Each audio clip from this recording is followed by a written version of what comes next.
In the 1990s, McDonnell Douglas worked closely with the U.S. government to launch and land several versions of the Delta Clipper, a vertical takeoff and landing single stage-to-orbit technology demonstrator that was touted as the gateway into a new era in space. A small, dedicated group of government, industry engineers, and project managers led by the legendary astronaut and visionary Pete Conrad were on the threshold of making history in aerospace development.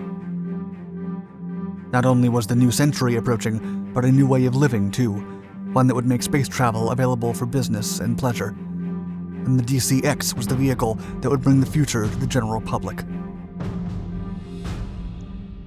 Origin. The DC-X, or Delta Clipper Experimental Program, came after the Thor Delta rocket project on which it was influenced. McDonnell Douglas produced both. The Clipper was a reference to the 1800s Yankee Clipper ships. Made up to explicitly show the initials DC, the two words were also a nod to the Douglas DC-3 aircraft, a model that revolutionized air transport in the 1930s and 1940s. An unmanned demonstrator launch vehicle was funded by the Strategic Defense Initiative Organization, or SDIO, in the early 1990s. The project's main purpose was to test vertical takeoff and landing and single-stage-to-orbit technology. As engineers entered unknown territory, a simple plan was laid out. The vehicle was to, quote, fly a little, break a little, in order to gain experience and perfect fully reusable spacecraft.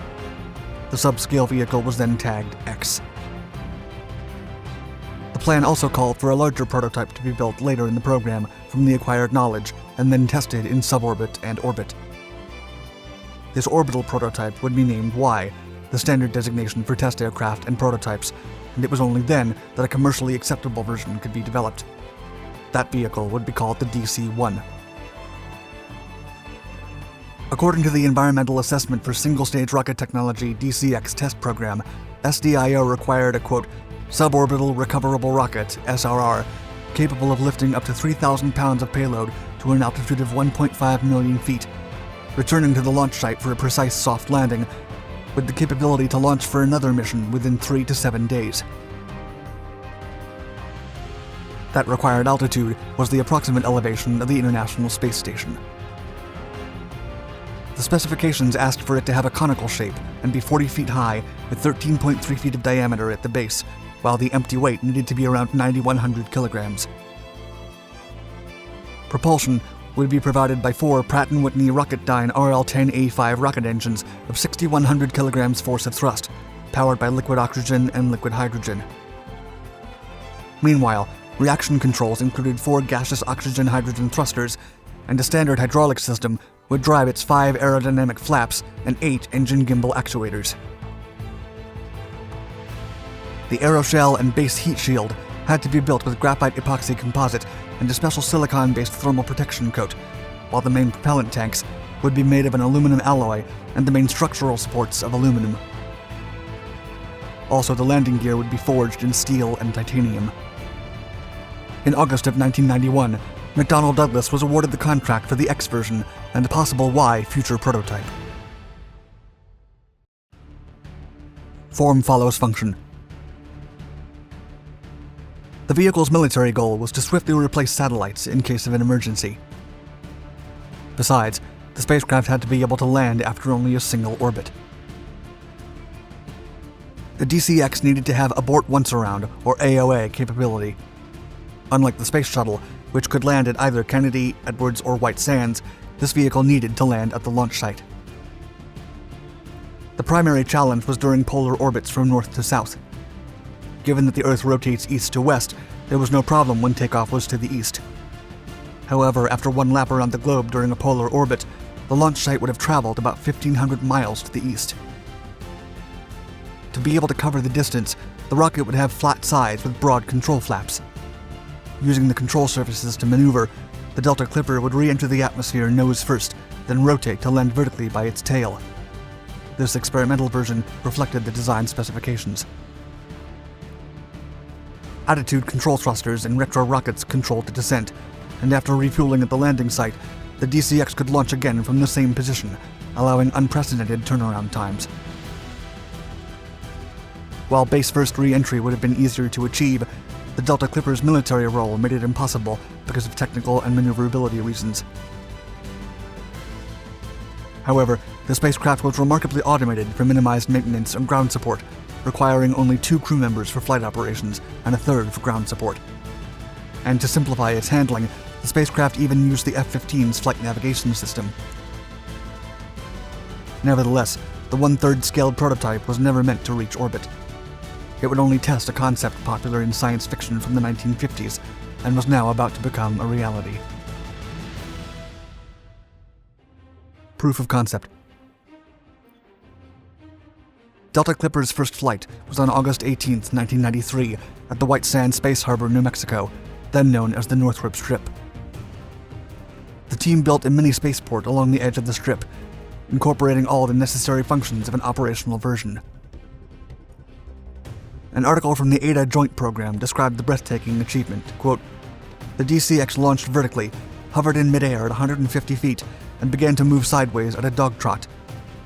After traveling 350 feet, the onboard Global Positioning Satellite Unit indicated that the DCX was directly over its landing point. The spacecraft stopped midair again, and as the engines throttled back, began its successful vertical landing. The vehicle then doubled its altitude and rose to 300 feet in its second flight. However, after its third takeoff, the spacecraft experienced a minor inconvenience and managed to lift up to 1,200 feet. By then, the program ran out of funding, but luckily NASA and DARPA provided further resources. The spacecraft continued to improve its performance gradually, while undergoing only minor setbacks. Still, on July 7, 1995, during its 8th flight, the DCX attempted the maneuvers required for an AOA mission, pitched down 10 degrees, and rotated to a tail-first attitude at 8,200 feet. The vehicle then landed heavily at 14 feet per second and cracked the aeroshell. By then, funding had been cut, leaving no money for repairs. But soon after, NASA adopted the program, and an upgraded vehicle designated DCX-A for Advanced was built. This spacecraft flew another 4 times, providing optimal turnaround times and breaking altitude and speed records. However, an accident led to fuel spills and a fire that damaged the vehicle beyond repair during its 4th flight. Legacy. From 1993 to 1996, Delta Clipper flew a total of 12 flights, some of which were commanded by Apollo astronaut Pete Conrad himself. Although the DCX never reached orbit, it did perform some extraordinary feats and was considered a success. The program ultimately cost $60 million. Speculation that NASA was shamed into taking the project arose due to its public success under SDIO. Unfortunately for the DCX program, the agency was already running their own SSTO project, the Venture Star, with Lockheed Martin. Consequently, the Delta Clipper project was officially canceled because of budgetary constraints. Lieutenant Colonel Jess Sponable would later state that, quote, "The success of the DCX project was the result of a total team effort encompassing industry, government, consultants, and individual supporters and support groups from around the world. This total team mounted an awesome rapid prototyping, engineering, management, financial, and political offensive. It focused on demonstrating that the cost of space travel could decrease while increasing safety and reliability. The program also demonstrated that multidisciplinary projects could be carried out in short-term spans and with reasonable budgets." Gary Payton, the reusable launch vehicle program director, lamented the funding constraints, but ultimately declared the DCX a victory. Quote, "Like any good experimental vehicle, the DCX-A flew until it was destroyed.